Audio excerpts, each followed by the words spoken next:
Let's go, everyone. Today we're unboxing this pepper spray, maximum strength pepper spray actually, by POM Industries. And I think POM stands with peace of mind. This is what the package looks like.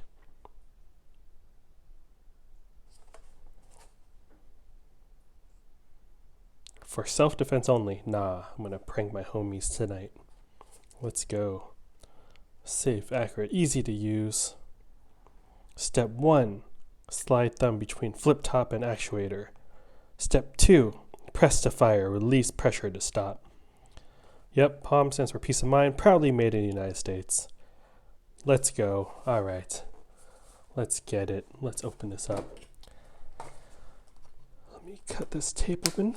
Alright, cut the tape open. I will drop a link in the description on where I got this from, so check out the description, guys.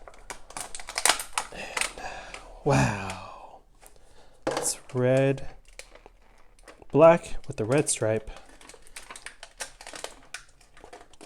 And they include this little lanyard thing. That is cool. I like these pepper sprays. Gotta always stay strapped, you know. Let's go. Alright guys, again, got a link in the description for where I got this from. Hope you're all doing well. See you for the next unboxing. Later.